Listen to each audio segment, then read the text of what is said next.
Welcome, everyone, to EdSource's last roundtable of the year. It's hard to believe. My name is Ann Vasquez, the Executive Director of EdSource.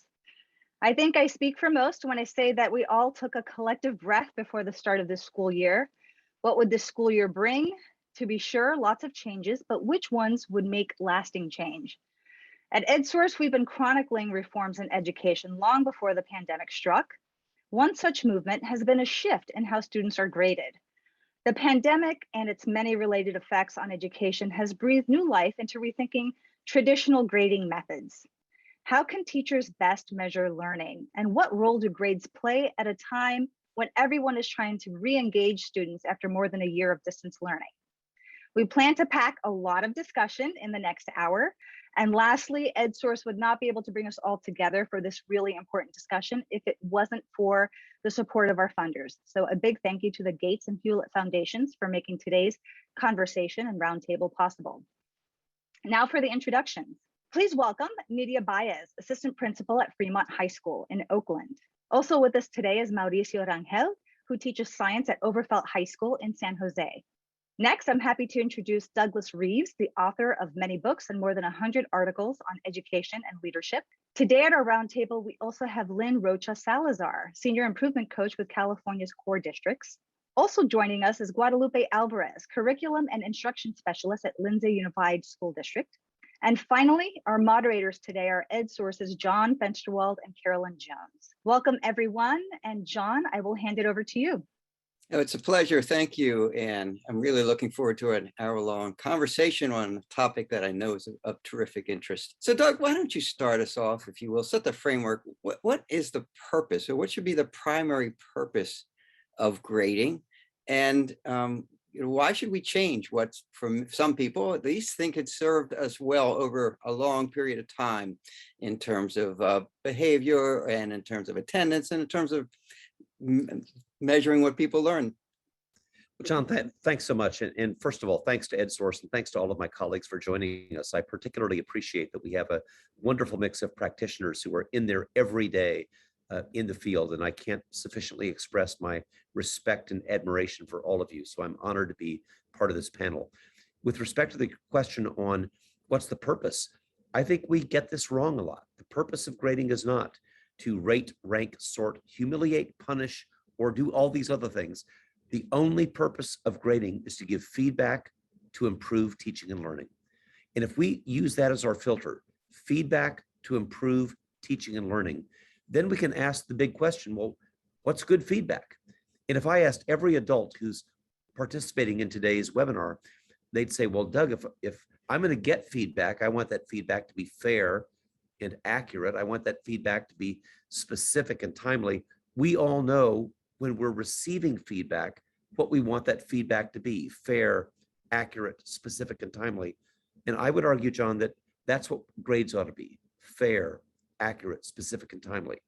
And the only other thing I'll say by way of launching our discussion is that there's a lot of talk out there about grading reform that is too darn complicated.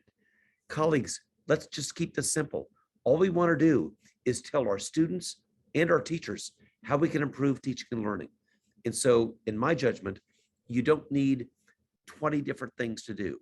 If we could just take two things away, if you learn nothing else from what I say today, it's let's evaluate our students against a state standard. That's been the case in California for 25 years, in the United States for 2 decades. Evaluate students against a standard, not the average, not compared to the bell curve, not to each other, just against a standard. So that's number one. And number two, let's make sure we do this mathematically accurately in a way that respects teacher feedback. And in my judgment, that's the old-fashioned A, B, C, D, F. A's a 4, B's a 3, C's a 2, D's a 1, F is a 0. If we would just do those two things, get rid of the average and use 4, 3, 2, 1, A, B, C, D, F grading, you don't need 25 things to do. You don't need a 400-page book. Just do those two things, and you will have fewer failures, better engagement, better discipline than we've had before. Thanks, Doug. That's a good way to lay out many of the things we're going to be talking about in depth. And the other thing was get rid of 0, right? That's part of Yeah, I'm actually, John, I'm okay with the 0 as long as as long as it's mathematically accurate. And I just need to confess in front of you and God and everybody, hey, the 0 argument, that's my fault. I'm the guy who wrote the article, The Case Against the 0. You know, mea culpa. What I should have said is the case against the mathematically inaccurate 0. The 0 on the 100-point scale is the death penalty. That's what's wrong. You want to do the 0 on the old-fashioned 4-3-2-1-0, I'm down with that. It's the 0 on the 100-point scale that is killing our kids, that is increasing the dropout rate, and that is really hurting not just academic achievement, but discipline. And John, if I could just add one more thing to respect our audience. I know we have a lot of practitioners here. I want to make this a safe place, A, for disagreement. It's okay to come and say, Doug, you're totally wrong about this in the chat room. And B, I want this to be a place where we can say, why is this not just good for kids, but good for teachers? And my research says when we get grading right, it improves classroom climate, culture, discipline, behavior, attendance. It's good for all of us too. It's not just for the kids. It's good for all of us as classroom educators. So thanks, John, for letting me get that off my chest. Thank you. And thanks for setting the record, I guess, after many years of misunderstanding. So let me ask you, you've been doing this work a long time, but has the pandemic added urgency or created an urgency to do this work that wasn't perhaps there a couple of years ago? John, I am desperately worried about this. And I don't mean to be melodramatic, but let me just set the stage clearly. Right now, there are high schools around this United States that have got 50 and 60% failure rates. That is not, we're recording this if you're watching this on video in December of 2021. Maybe you're watching in 2022 or 2023. But colleagues, this is a 2050 problem, a 2060 problem. The children that fail this year are going to be impoverished and unemployed, making greater use of our medical care and criminal justice system 30 and 40 years from now. This is not a one-year problem. If we don't fix this right now, we have got a multi-decade, multi-generational challenge in front of us, and it is as serious as it can be. So I'm desperately worried that we have to address the failure rate right now, and the surest and most effective way to do that is to improve grading. And the way that you improve grading is to say, I don't care if you failed 3 months ago, it's how you finish the race, not how you start. Get rid of the average. If you'll do that one thing, you'll have a lower failure rate, and you'll not only save kids this year, you will save a generation of kids. Thanks, Doug. I have a question for some of our educators who are sort of on the ground every day in schools. Mauricio, Nidia, Guadalupe. Why, with everything else that's going on in education right now, why are you taking on this work? Why is this important? I really appreciate that, because teachers are overwhelmed. I mean, I'm in schools every day, and I have been since January, even while they were still shut down. The stress, the anxiety, the depression that teachers are facing right now, you can see etched on their faces. It is true of teachers, of students, of parents. So why is this a priority? Because I want to really push back against people who say, oh, Doug, we can't handle one more thing. And so they resist any improvement for grading. Colleagues, this is the battle to fight. If we do not improve grading practices, we're going to have more repeaters in 2022, 2023, 2024. We'll have kids who never finish high school. This is the battle to fight. And if you do this, you not only are going to improve classroom climate, discipline, culture for this year, you'll improve it for years to come. And also, I want to respect the issue of teacher morale. Let's talk turkey here. We are losing 20% of our classroom educators every year. There's fewer teachers coming in. So we've got the pipeline drying up. We've got our current teachers leaving. If we don't fix this, we will lose our profession. And I don't think you solve that with money. Money's good. I want more money for teachers, but it's not enough. Teachers want respect. They want safety. They want autonomy. They want professionalism. And the way to do that is to have grading practices that are going to let our teachers know that they can actually help kids succeed rather than merely thinking that they can punish them into better performance. I was also hoping to hear what Nydia and Guadalupe and Mauricio have to say on that topic. Why you've made this a priority, why it's important now, or why you're doing this work. To Doug's point, I think those things that he was talking about are happy unintended side effects of what we're trying to do with reconceptualizing our grading. For me, this is the basis of why I came into teaching. I grew up here on the east side of San Jose, and I graduated from a different high school in this district. And there were lots of challenges in that time where I went to the high school, but the talent is there. The outcomes aren't there though. And so I was really, that's why I went into teaching. It's like, I know we have talent here, but why aren't they achieving? Why aren't we putting these people in positions of influence in the community? So for me, the big impetus to really get on changing my grading practices was the George Floyd over the summer last year. So that was the really big impetus, because I had been toying around with changing my grading practices, reading books from Doug Reeves and a couple of other people, and just think about how can I do things differently? How can I put my students in a more authentic position to succeed? But when that hit and we were in the middle of the pandemic and I was teaching from home and really limited in the learning activities that I could offer students, I thought to myself, what is my role in all of this? Because I'm not the type of person to go out and protest. I'm not the type of person to be loud and do all those things, but I have a role in this. And my role in this is to more equitably assess students and put them in authentic situations where they're getting feedback about how they're learning physics or how they're learning chemistry, and not just like Doug said, not punishing them for not showing up every single day or for not doing any homework for whatever reason, so that's what it was for me that kind of called me to really do this full scale and make this a priority. So I started last year in the pandemic. We were all teaching online, and I've continued this year doing a lot of the things that's been talked about before. 0 to 4 grading, getting rid of averages, retakes, retesting, and those specific practices we can talk about a little bit more later. But that's what it was for me. It forms the basis of why I went into education, and so this is important. I can't not do this. For us in our school, we've been grappling with what are our internal metrics of success, given that I work in a school that on test scores we don't perform very well, right? But like to Mauricio's point, the talent is there. Students are doing amazing things in their personal lives and even in these other moments, but perhaps the exams are not showing and reflecting their brilliance.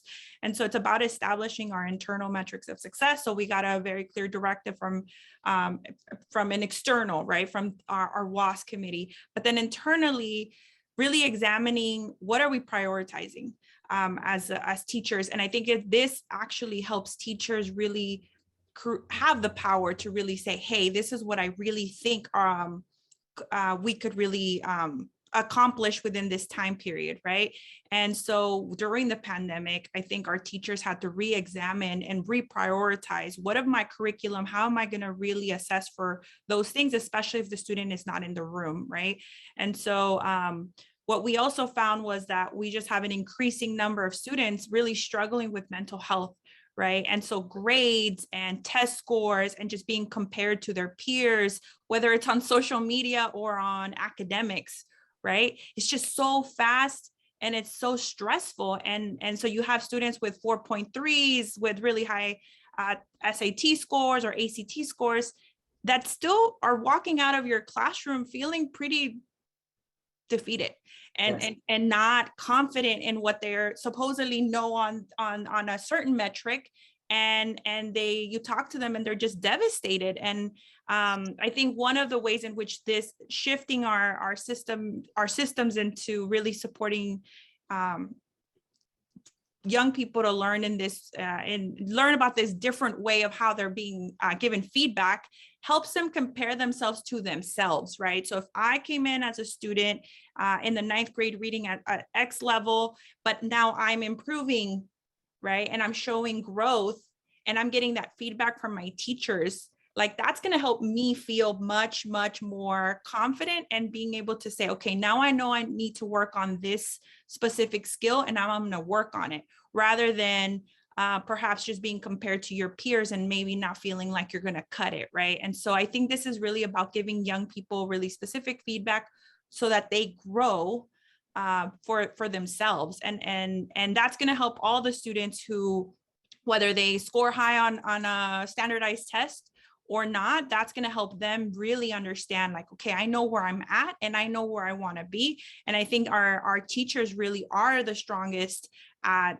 being able to do that. Lynn, where does this fit in? You're with the core districts, you have many districts and many dozens of schools involved in this work. So where does that fit in with CORE's mission and this the 9th grade on track project? Where does grading fit in? Why is it an important element of the work you're doing? I think also just adding to what's already been said is that when we know better, we can do better, right? And I think the pandemic highlighted the reasons why we need to examine our practices. But at CORE, through our Breakthrough Success community, we're focused specifically on supporting 9th grade students. And we know that the research had already indicated for students of color that incoming 9th graders often had a decrease in the grades and drops of even high achieving Black students. And so this was an issue that's already been presented to us and something that we need to address. And so our aim really is to produce breakthrough improvement in our students' life trajectories by transforming the 9th grade experience, right? So it's not about trying to put a Band-Aid on an issue, but really redesigning the system. And these equitable grading practices give us the opportunity to do that. And so we're finding that teachers, that when it becomes, as soon as they become aware really of examining what traditional grading practices and the impact it's had on students, what that has created, we find that people are really willing to come along. And I really appreciate too this idea that the practices that we're partnering with folks to implement really is to the benefit of both the adults and the students. And I think that that's really super important for people to understand, that one should never be implemented at the cost of another, right? We're in the people business and we want to make sure that we're supporting folks along the way. And because we do serve a number of large districts, different people have entered into this process with different practices, and our job really is to come alongside them and to help build a coalition around this effort in support of our students.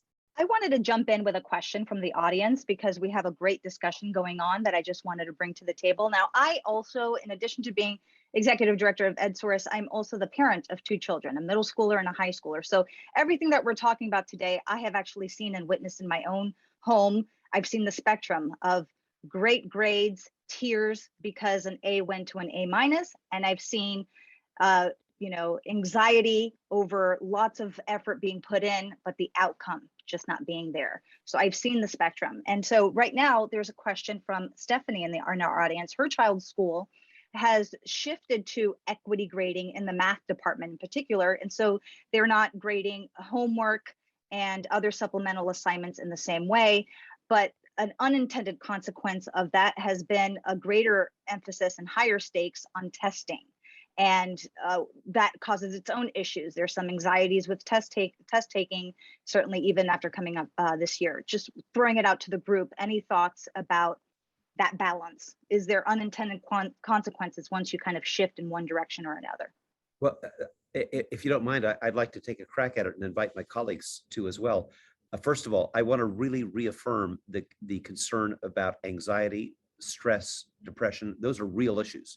And those were true in 2019. They're especially true now. So paying attention to the mental health of our students is a subject that I think it's got to be okay to talk about. And frankly, colleagues, it's got to be okay to talk about for us too. If any educator is not suffering from stress, anxiety, and depression, then you probably ought to be, because that's been our lives for the last 18 months. So let's make it okay to talk about mental health, number one. Number two, with respect to the emphasis on testing. I think there's a middle ground here. I do agree with Stephanie's concern, and that is that, frankly, too much emphasis on homework is all about the parents, not about the kids. But the flip side of that is, if you don't emphasize that enough, then it all comes back to the test. Here's the middle ground. In the middle ground, and I always use real names, real schools, Mr. Dahl, who is my favorite math teacher in the world, is a California math teacher. He stopped doing homework, but he didn't just rely upon tests. He got all the practice done in the class. Students are out of their desks, on the walls, every wall covered with whiteboards or paper, and he does what used to be homework on the walls. In other words, it's not just test or homework. The middle ground that Mr. Dahl finds is how you get the practice done on the walls with real-time, immediate feedback. That, I think, is the middle ground. Kids need practice, but practice does not have to be done at home. And we certainly do not have to rely upon tests alone.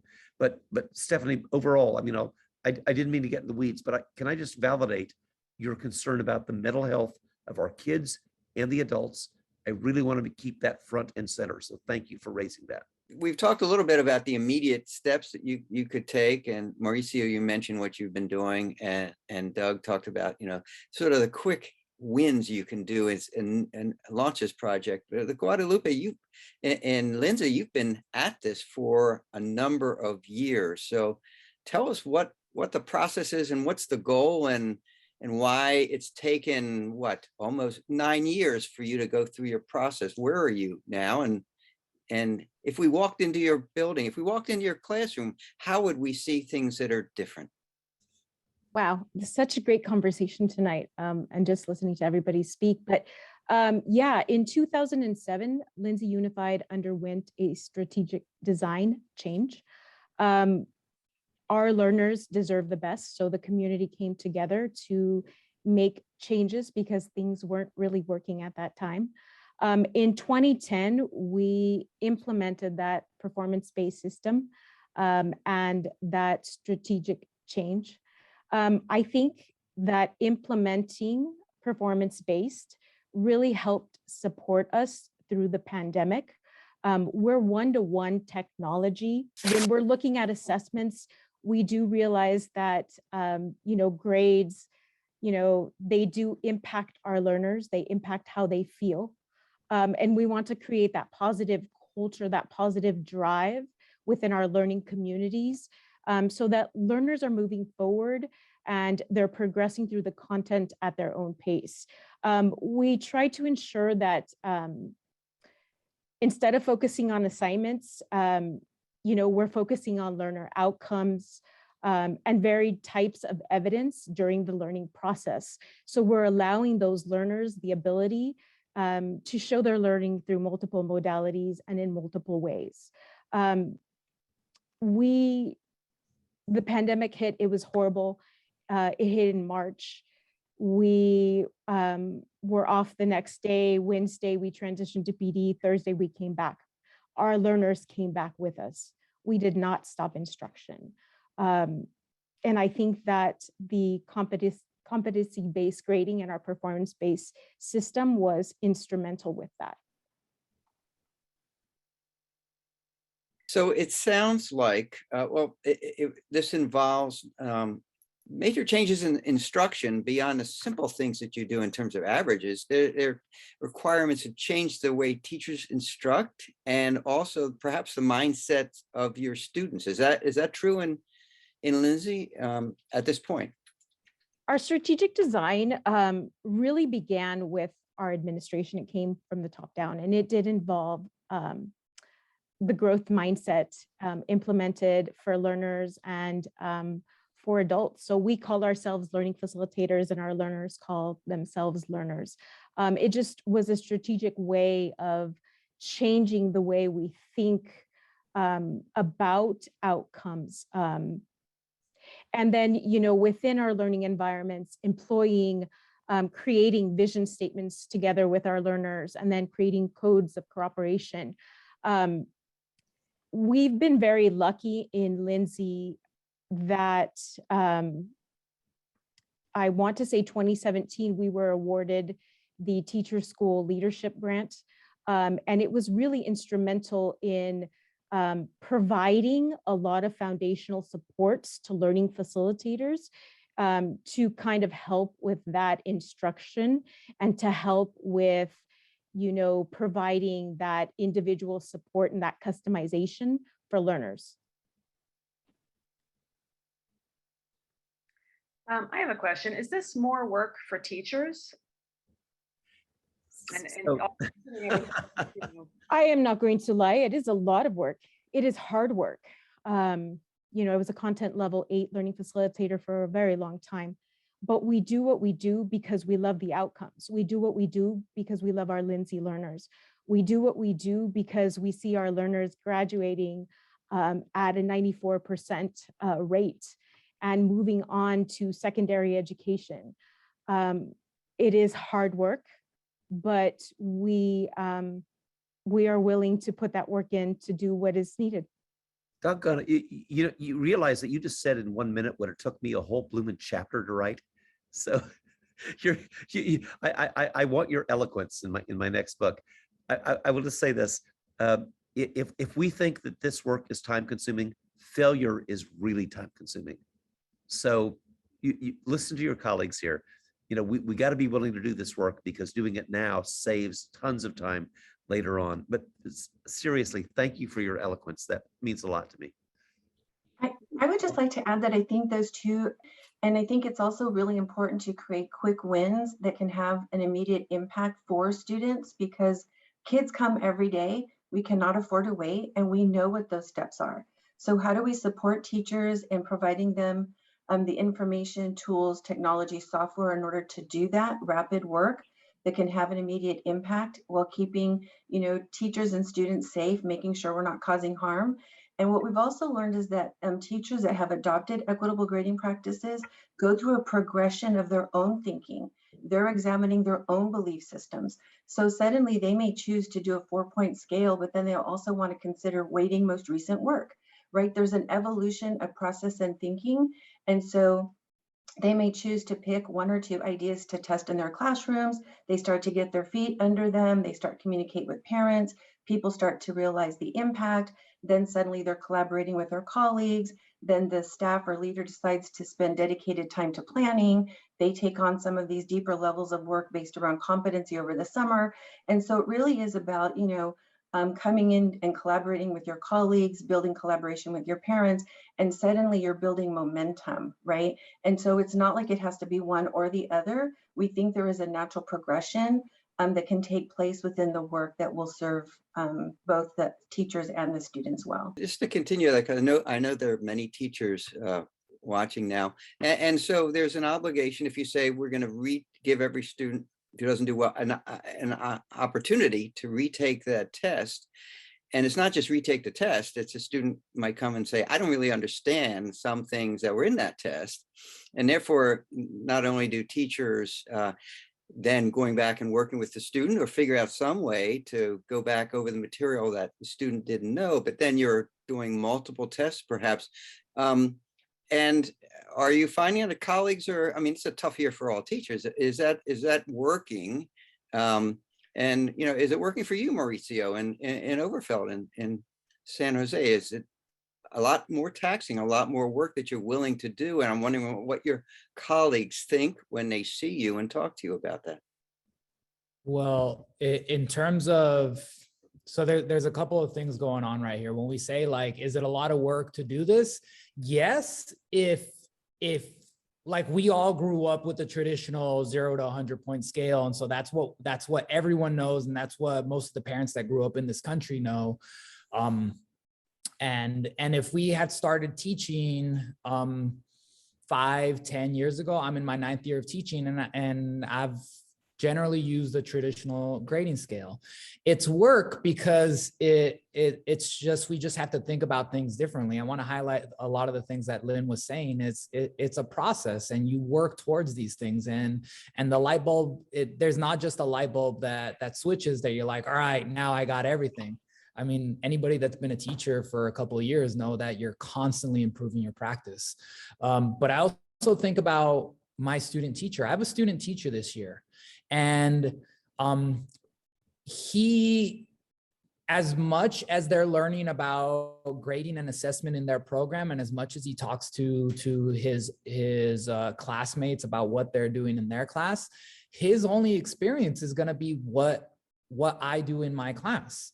And so for him, it's not going to be as much work as it will be for the veteran teacher that has to reconceptualize everything that they're doing. So doing this work right now, it's like, yeah, it's a little bit different. I have to think differently about like the assessments that I give and how, like, what are my rubrics? What am I actually assessing with this?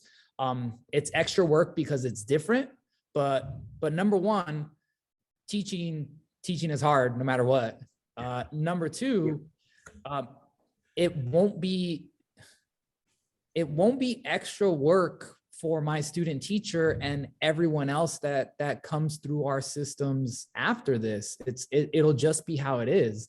And it'd be interesting to hear what things are like at Lindsay, because they've been doing this for 9 years. And so every student teacher that's placed in that district, this is their experience. So is it extra work for them? I would argue that it's not extra work. It's just part of the work that we're already doing as teachers. Mauricio, that was really well put. Actually, when I came into Lindsay Unified 8 years ago, I've only known this performance-based system. My learners that I've had have only known this performance-based system. So because we have those customized structures like our PLPs, our capacity matrices, our learners are very aware of where they are in their content, and they're really aware of what they need to learn. And I think something magical has occurred, and we have learners that are, setting their own goals and driving their instruction.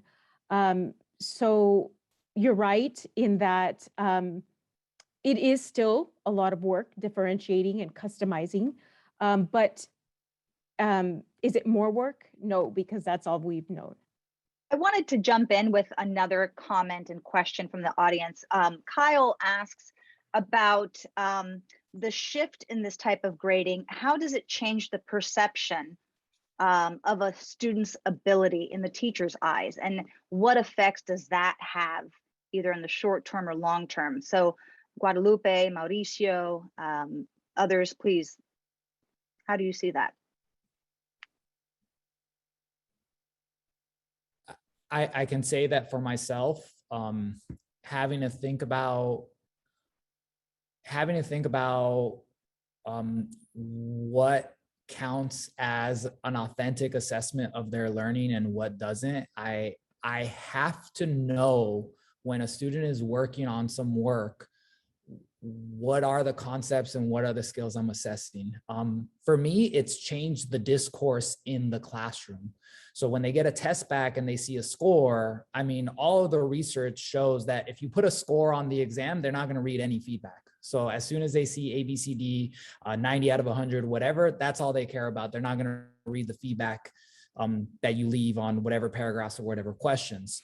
But absent of that, it gives you an opportunity to have those discussions with the student to say that you understand how to take measurements in a physics lab. You understand the difference between different types of units.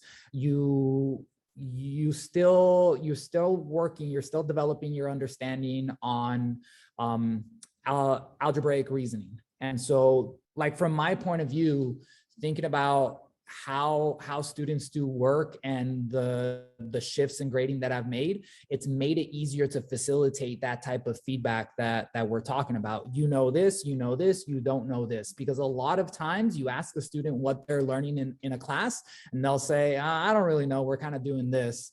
I'm hoping that those responses are different when you talk to a student in my class. You never know with students, but in my mind, it has changed. I can look around the sea of students and I can say, yeah, they know how to do this. They know how to do this. They still need more practice on this. And I have much more clarity in terms of their content knowledge and their skills than I ever have before. So that's what it is for me. And I just jump in and offer some really specific positive affirmation for what you just heard. Colleagues, all of us, teachers, leaders, everybody listening, hear what your colleague just said. grading isn't just about an evaluation. Grading was about feedback to improve. Grading required respect for teacher feedback. And what you just heard is a beautiful example of, I'm not just saying this is a B, this is a C. I'm telling you, here's how to get better. That's what grading is all about. And I think we miss a lot of that when too many people think grading is just this assignment of an evaluation rather than feedback to improve. So thank you. That was really thoughtful and helps all of us as teachers get better. I really appreciate that. Doug, I know, but you started by saying things shouldn't be unnecessarily complicated. But I'm wondering whether there might be a perception or a shorthand that grading reform is just eliminating D's and F's, and that's primarily, which raises a whole bunch of other issues that come with it. So honestly, this is a big issue, not just about grading, but about equity. And I'm grieved about this because people think that grading reformed is lower standards. Just like they hear equity, that means lower standards. It is not. It is all about accuracy. It's all about fairness. So for example, if our general purpose as educators and leaders is to improve student achievement, giving our kids the opportunity for a better life ahead, then that doesn't happen with practices that have traditionally just separated one kid from the other. So when I say it is not about just eliminating D's and F's, it is rather about giving feedback that is accurate and timely and lets kids get better. I'm all okay with telling a student, as you just heard from your colleague, if you didn't get the chemical equation right, then I'm going to tell you, you didn't get the equation right. But I'm not going to say that means you'll never learn science. I'm going to say, here's how to fix it. Here's how to get better. It's the very same thing, by the way, that we do in music, that we do in athletics, that we do in video games. We tell kids, you messed up, but here's how to get better. Real grading reform is not about coddling kids. It's not about soft pedaling failure. It's about how to get better and how to improve. And your colleagues on this call have just told you beautiful examples of exactly how to do that. Others have any thoughts on that, or Nydia, are you getting some pushback from your colleagues or teachers in Fremont High about the radical nature, perhaps, of the grading changes? Yeah, I think for us, the conversation isn't about eliminating D's and F's. And I think that our school district is exploring ways in which we can be more mindful of our grading system. But I think for us, the conversation is about the practices, like the teaching practices, what you're doing. And like Doug has been mentioning, the feedback. And then how are we as educators being clear as to how do you actually improve, right? Not just saying get better and then we don't tell them how, right? And so I think for us, the conversation is about really supporting a plan, right? Kind of like I would be excited to learn more about what Lindsay Unified is doing, like a gradual plan where we really support teachers to really get better at being clear as to what they expect from students based on standards. And it's also about accountability, right? So if a student isn't doing any work and isn't performing, that's why we do have some support systems around, whether it's coordination of services teams, mental health clinicians, there's other counselors, there's other wraparound services we can support the student with.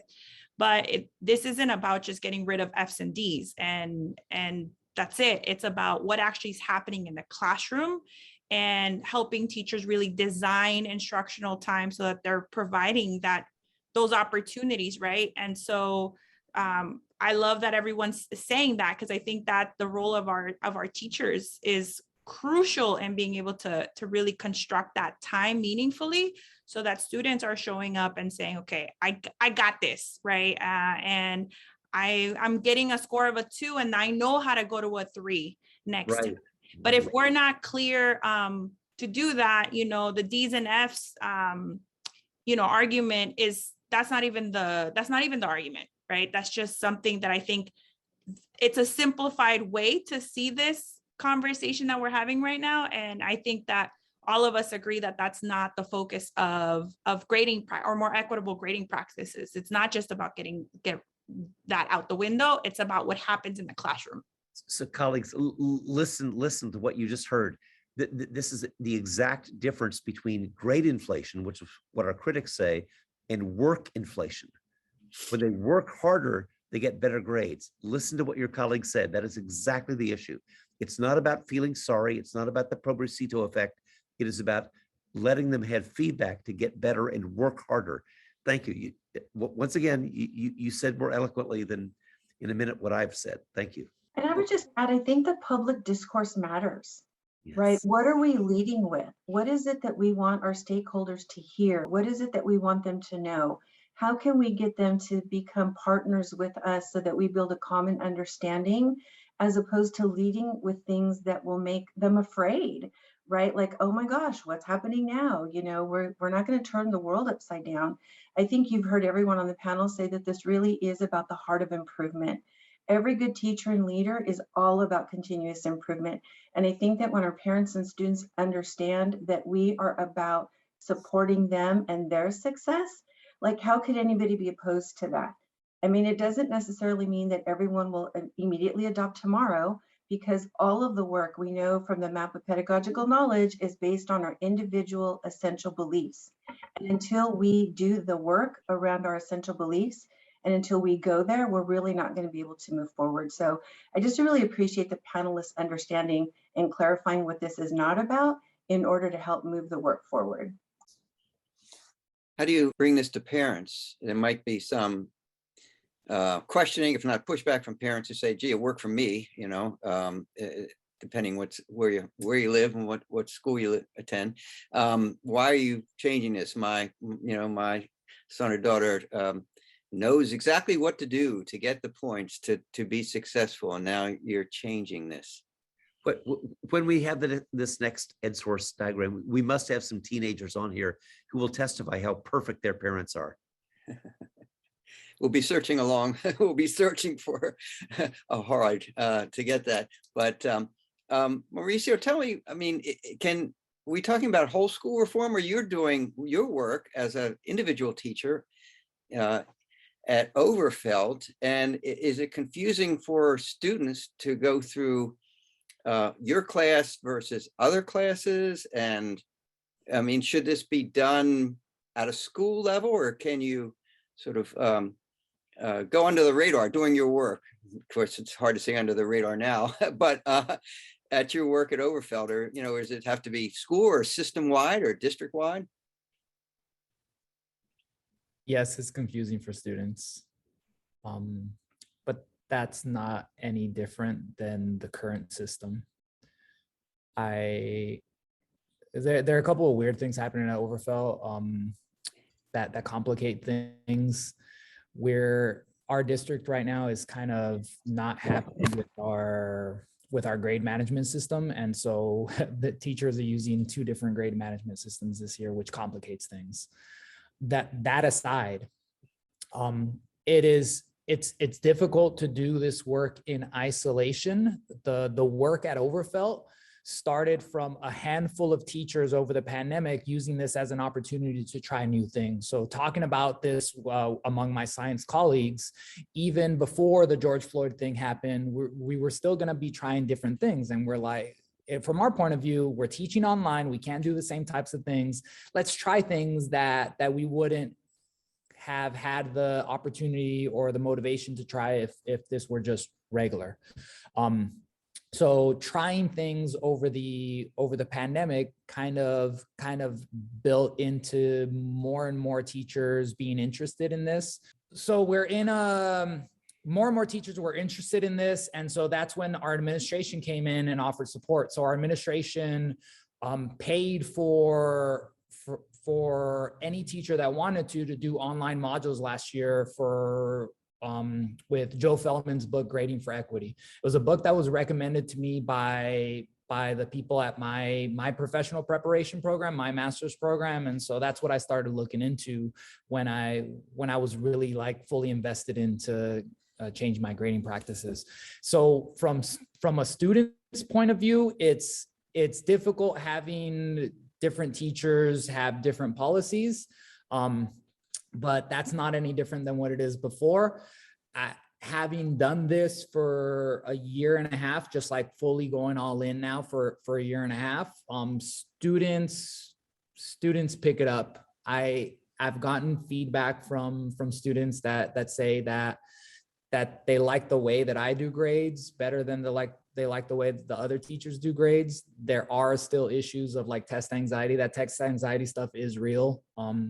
And as much as like I always say, hey, we're gonna do retakes, it's okay. You'll get feedback. I just think students, the test anxiety thing is gonna stick around for a little while until we really get used to this. But yeah, it is difficult for students, but I think they would rather have this difficult than have a traditional grading scale where if they have an F right now, they don't have a shot for the semester.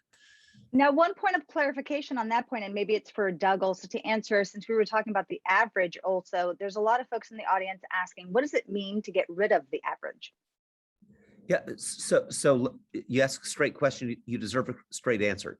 So here we are in December, which is when this broadcast is happening, and some of your choruses and music programs are going to be doing their holiday concerts that they could not do in 2021 and 2020. So you're going to all be there showing up for the holiday concert, and they're going to sing their hearts out. They're going to play their hearts out. And I don't want you to applaud, because after all, they made a lot of mistakes in September, right? Now, come on, colleagues. If you believe in the average, you would never applaud in December because they made mistakes in September. You would go up to the state track champion in May and take away the gold medal because they made some mistakes in February. We know that's crazy talk. And yet every time we use the average, we are saying, I'm going to punish you today for the mistakes you made 2 or 3 months ago. You can't use the average. And yes, I know your computer programs require it, but I just want to be as blunt as I can here. Those computer vendors are not running your school system. You are. Who do you trust to evaluate students? The classroom educator who knows how that student finished, or Dwight, the computer programmer for your vendor of your electronic grading system? Dwight is not in charge. You are, colleagues. Don't use the average. You determine how they finish. It's how they finish, not how they start. And just one more thing while I'm on my high horse here. We've spent a lot of money and time and blood and sweat and tears on social and emotional learning. We know that our kids in the last 18 months have been profoundly affected with mental health. You can't say, I believe in social and emotional learning. I believe in resilience, in bouncing back, and then turn around and use the average and say, I don't care how resilient you are. I don't care how much character you have. I'm going to punish you today for mistakes you made 3 months ago. You can't use the average. Is it any Thank more you. difficult? Go ahead, I'm sorry. Was there another question, Ann, that? No, I was just thanking him. I think that answered the question. Thank you, Doug.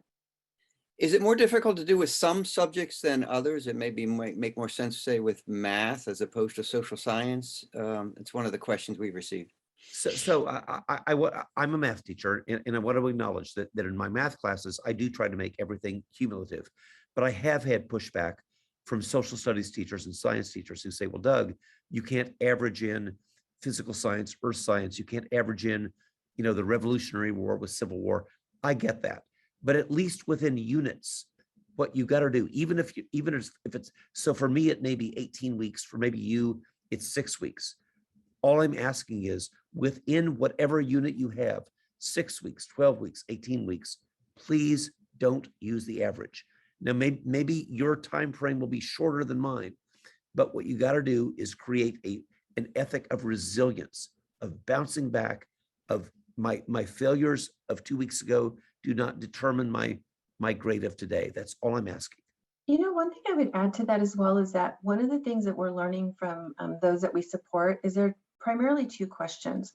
One of them is, how do I start, right, with the technical piece around adopting these practices? And the second one is, how do I bring my colleagues along, right? Which is really about team development, leadership development. How do we share our stories? How do we hold space for folks to let them know about the outcomes? which I think is just really important, right? So not only do we want to give technical support and the how-to and what are the first 3 steps, but how do we support the early adopters and those that have felt the success of implementing this work so that now they're now motivated, they see their students are motivated, and they want to bring others along, because it really will take a coalition.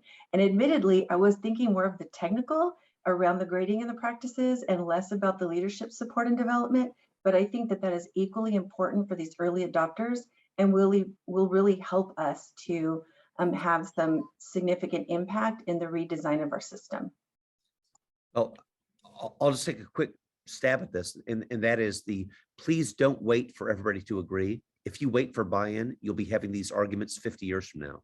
So for example, Mr. Pham, who's the science teacher that I know, Mr. Pham did not have agreement from his faculty, but he went ahead and did the very same things you all have been talking about. Get rid of the average, get rid of homework, do the work in class. And once Mr. Pham was able to show his colleagues, this really works, it improved a lower failure rate, it improved classroom climate and discipline, then people bought in. But if you wait for everybody to buy in, you'll never start. So my plea to you is don't wait for buy-in. Do it, show the effectiveness that you have, and then you get buy-in, not the other way around. I would add that because I think for us, we use the word ownership. And so how do you have your, like, if you're a teacher and you want to have other people, come along with you, it's like, how do they having conversations and making meaning and giving them examples so that they're also saying like, well, how could you do it? And they could own part of the process too. So giving them say and voice, I think is really important for then folks to really own getting on board, right? And what that even means. And I think one of the ways that I would explain it to whether it's from an administrator to a teacher or teacher to, to teacher is the same thing around teaching, right? Like we were not the same when you first walked into your classroom day one as a first year teacher, and now you're at year whatever, like you've grown and you would want to have that feedback and that that way in which you're showing growth, and for folks to really recognize that you're not the same person, right? Or educator, that your skill set has evolved. And I think that when teachers can then have some empathy around like how our students perceiving their own growth, it can really help kind of shift a little bit of how we own that shift together, rather than just like it being something that is either top down or too technical, right? But it's really about our own growth. We've grown as educators, we've evolved with feedback and learning and professional development and experience and on the ground. And if I'm being evaluated over the last semester, right? And you take my first lesson that I did the first week of school and you walked into my classroom, and then now you walk on week 16 of the semester, right? Like you're going to look at the week 16 like, wow, you significantly have improved, ideally, right? And I think most teachers are doing that. And so I think putting it back on like, how are you yourself as a teacher experiencing learning? Because it's a craft, right? And I think that's the same thing for our students. Like whatever content area you're delivering, it's a craft. And you could be the woodshop teacher, the PE teacher, or you could be the math teacher. Every single one of those content areas deserve our students to really understand, like, here's how you're getting better. Here's a technical question. I mean, I think it shows the great interest that this is stirring to ask these kinds of questions. So Doug, maybe, or whoever, how does the average relate to standards-based grading when you're grading various standards over the course of a semester? How do you create an aggregate score? You've nailed it. The average is antithetical to standards-based grading. I used to be a pilot. So when you want me as a pilot to make all of my mistakes on the ground where I'm not going to hurt anybody, and I'll crash and I'll burn and I'll do all these crazy things on the ground. When I'm aloft with my inspector, he definitely wants me to succeed because he doesn't want to die. So all those mistakes are never averaged into my flight exam when I'm aloft. The same is true of teenage drivers. The same is true of brain surgeons. Make lots of mistakes earlier, but you never average those mistakes into the final performance. The average and standards are two opposite things. You can't have one and the other. So seriously, if we believe in standards as we do with drivers, pilots, and brain surgeons, you can't use the average. So it's difficult. I mean, we're talking to the teachers again. I know who have had a very tiring, exhausting year. And Mauricio, I think we were talking the other day. You talked about the what was it, of the urgent, the tyranny of the urgent. I think you mentioned so. Is this like the best time to start or is this a really difficult time to make these kinds of changes? Maybe you can explain what you mentioned the other day, which was a wonderful phrase. When the bell rings, the kids are coming in, whether you're ready or not. There you go. Every single day. It's the treadmill that doesn't stop. And that's what I mean when I talk about the tyranny of the urgent. I didn't coin this phrase. This isn't my phrase. I read it somewhere and it just hit.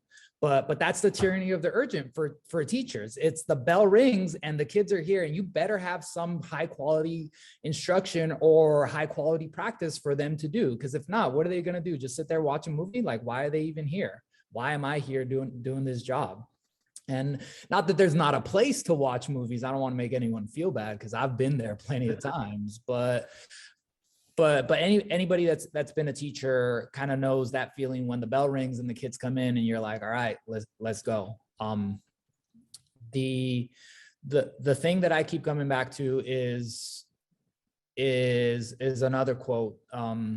Don't let perfect be the enemy of good. And so, like, as we're trying things, like, just try things and adjust them and get feedback from your colleagues, get feedback from your students. Hey, I'm trying something new. Let me know what you think of that. Is it easier to understand the expectations when I do this? Is it easier to understand like what grade that you have? Is it easier to understand what things you understand about the content and what things you don't? And so the treadmill is always going to be moving. And so if you wait for it to stop, then you're going to wait forever. So if you want to make changes, start small and go from there, because the treadmill doesn't stop. I think that's quite a note to end a very good discussion that I feel like we can continue this conversation for another hour. I would really like to thank all of the panelists, our moderators. We've had several folks behind the scenes answering many questions from our audience. I'd like to thank our audience for participating and being so engaged. Really some great questions. Clearly a topic that is not only timely, but necessary and urgent to have now. And so we're happy to be here for you.